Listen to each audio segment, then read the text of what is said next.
RBL Music exclusive. I grew up like a savage.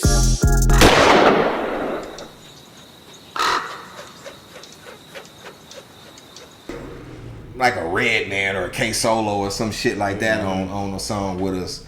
And I just wasn't feeling that shit. I'm like, man, I want to do this song with Richie Rich. And he like, well, Richie Rich ain't gonna get you that range. He ain't gonna get you out there to the East Coast. He gonna keep you right where you at already. You already got the Bay Area. You gonna sail in the Bay anyway. So he was just trying to get us to open up in East Coast and other regions that probably wasn't really aware of Richie Rich and all that shit. You know what I mean? But and for the label, it's at that time they'll sell a nigga out because it's not beneficial to the label to be not bi-coastal. For y'all like shit. We can do $500,000 in California. Exactly. You know That's what I'm saying? trying to tell like, you, man. Y'all, I said Craig signed us because of who we was. You know what I mean? We ain't all remixes and doing all this extra shit. We not trying to. I said if anything, I'll do the song with MC8 and Tila and them. And they were just like, nah, that trying to get mine is you know, it's a little too hard. It's too slow. It really can't go to the radio. We were thinking about doing a remix and doing like we just kept bumping heads. So in hindsight, would you switch that up and get at a shot? Since we know how the music that spread all across the country. I probably would, man. I'm gonna stick to my guns. But what really fucked it up is when it was time to go in on a new album.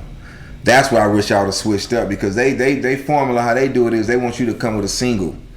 They want you to have a single ready before you start on the album. They like give us a single, something we could work. Then you can start. We're gonna open up the budget for you to start on the album. And they gave me a budget of like $10,000 to go put together something, and I put that shit in my pocket and tried to give them something about my little junkyard files inside the computer and slid it to them. This is after iPhone 9? This is after iPhone 9. They tried to give you $10,000? Yeah, they told me they wanted a single real quick. And what year is this? This was probably like 98, 99, going into about 99. Okay, so and we right on the cusp like of it's the time money. to start on a new album. Like, you know, since we couldn't agree on those singles, a second single and nothing like that for the other album, let's just start on a new album. And we just start trying to get singles off top. And I was just like, all right, that's cool. I said, I usually just like working on my album and a single just to come from it. I ain't never focused on a single. I said, that ain't how we really work like that. You know what I mean? And he was like, well, this is our formula. We got to have a single. We want a single to open up the budget. You give us a single, we can work that single. While we working that single, we're going to have you, we're going to open up the books and you'll be able to, you know what I mean, start working on your album. So they gave me $10,000, expecting me to go like fuck with Rick Rock or somebody and go find some shit. But I was just mad at him. I was just like, man, I'm putting that shit in my pocket. I wouldn't put that in my account. And I had a whole bunch of songs that I had working on in my studio, so I sent them like one or two of them. And he was just like, nah, bro, this is like below our standards. This ain't it. It was some shit I had made for compilations and was just trying to put some shit together. Plus, let's be honest, they want to hear the name of the producer on the song. Oh, yeah. It don't matter if that shit was trash. If you would have said, whoever was the hottest Timbaland is doing this in 98, they would have been like, okay, yeah, let's roll with it. Let's try to see what they do. Exactly. Because they did ask me, then who produced it? I said, I produced it. He was like, well, we gave you a budget. Why you didn't go out and get somebody, go see somebody? And I was just like, man, I had a bunch of stuff in my studio. And he said, so what you do with the money? I'm like, well, shit, I still had to pay for ADAS. It took me some time. You know, this is like the fourth or fifth song we made. I got to pay myself. I'm lying and shit. I just threw that, you know what I mean? So I did that shit, and he was just like, man, this ain't gonna do. And he was just like, we need another one. And I was just like, bro, y'all gotta give me another budget. So they gave me another $6,000. Okay. I did the same fucking thing. You know what I mean? Just slid him this song called Can You Feel Me? And it was some bullshit. It was slow. And you know, I fucked that deal off doing all that shit. I'd do that over. If I had a chance, I'd do that over. But it's safe to say at this time you heartbroken too. You lost your man. Yeah. And you kind of like over it. Like, and it was the fact that I was working with Mike Karen too, man. If Craig was still involved, he went over there and he kind of a little bit forgot about us. He didn't come through and still tap in with me like, Black, how's everything going? Y'all Mike Karen treating y'all right? You know, because Mike Karen was A&R a big beat. And like I said, he was more favoritism. He grew up listening to the Wu-Tangs or whoever, and a lot of he was East Coast backpack type shit. You know, Smith and Wesson and all them type that shit. You know, he didn't know us like that. He didn't care about us. You know, he's in Beverly Hills, born and raised over there. This is very off subject, but I don't know why when you start thinking about I start thinking about different type of rappers. Did y'all ever have a relationship with Paris? Nah, but we respected him, loved him because he was from the city and shit. Okay, though. We yeah. met I don't him know and shit. many motherfuckers that ever hung out with Paris. We met him fucking with the Conscious Daughters and shit, like, you know, because I think he had put them out or something. Like he had something to do with them, like he was executive producer, or something like that. And we met him before, but like the city really didn't fuck with him because they didn't know he was really the city. The like, city he was like from that, the city.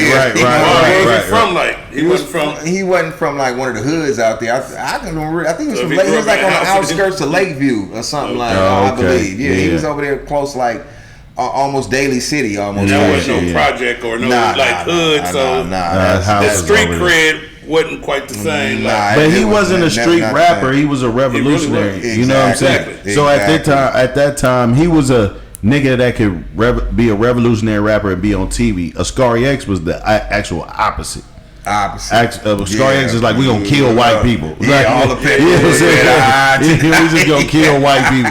What was y'all thinking about that kind of shit at the time? Man, we was loving that shit. Man, we was bumping Ascari, man. The whole hood was around there off of Ascari X, bro. Especially with the police fucking with motherfuckers and all that other shit. Man, love that shit, man. Somebody need to do a real documentary on Ascari X because he was a revolutionary. Like he had niggas pumped up. Niggas was. He was talking that shit. I didn't know what he was talking about this time. All that Ansar Muhammad, this and that. He was speaking that language. I'm like, what the hell are you talking about, nigga? That shit sound good enough. Speaking for my black folks that we rocking with. That's right. We was talking that shit, man. Oh man, we loved him. I want to ask you this too. With at this time, like, because how's the city getting along at this time?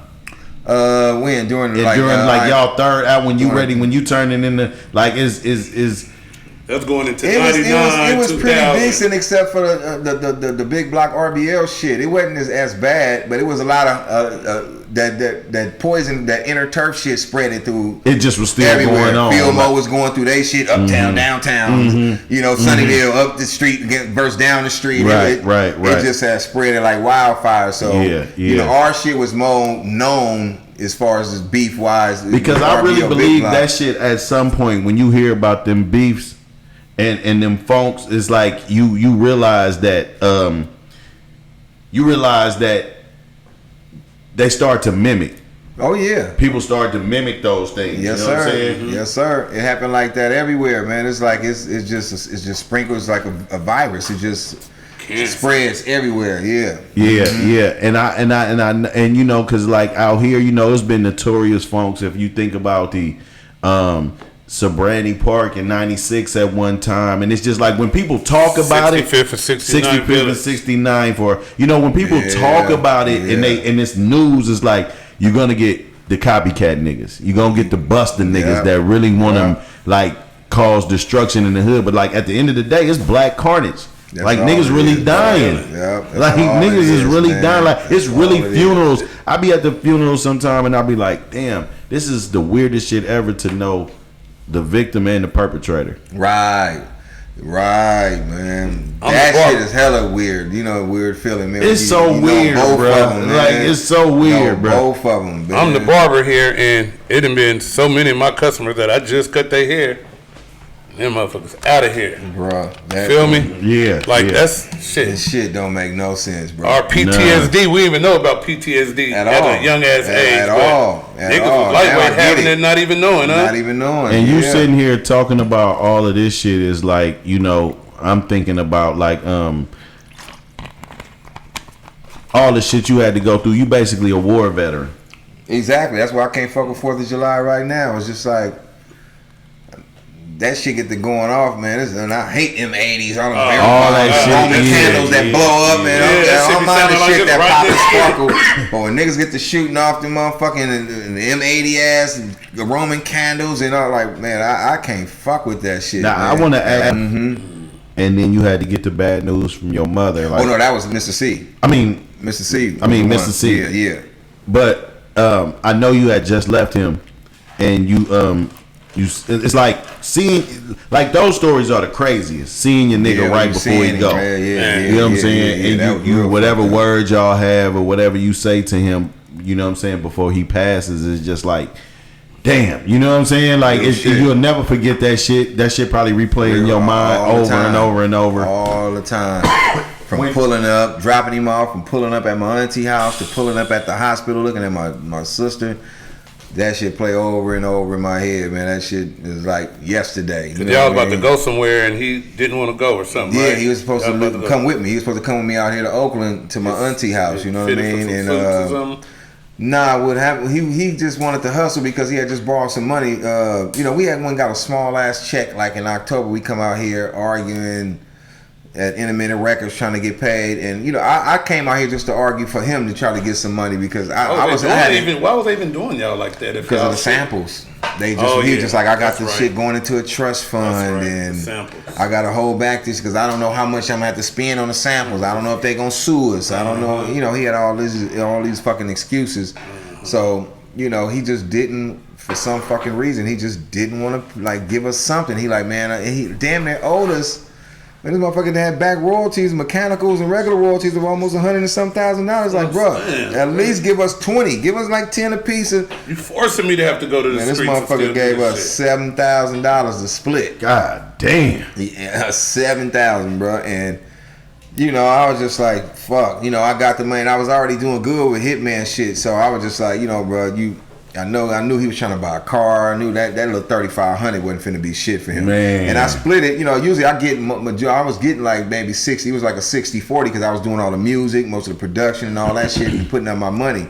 So I was really more like executive producer and rapper in a group. You know what I mean? Yeah, which is natural. You got to get the most of I it. got to get mine. So, you know, at that time, I was just like, bro, we just going to do 50-50. And that still wasn't even enough for him because I was over here eating off the Hitman shit, riding on Cloud 9. So I was just like, fuck. Yeah. He's just like, yeah, bro, just let me borrow a few dollars. I go buy this car. The little Camaro he wanted to get was like fucking $3,000 or something. He had a bunch of other shit he had to do. So he borrowed a few dollars from me and our manager Tone. So we probably added up to about another $1,000 or something, which I wasn't tripping off of getting it back. But bro was just like one of the type that, now I gotta pay y'all because he don't want that hanging over his head. Like a nigga bring it up or something later on, which nigga wouldn't. But let me just give you your shit back. You know what I mean? So when we was about to go out there, he just like, bro, I gotta hustle.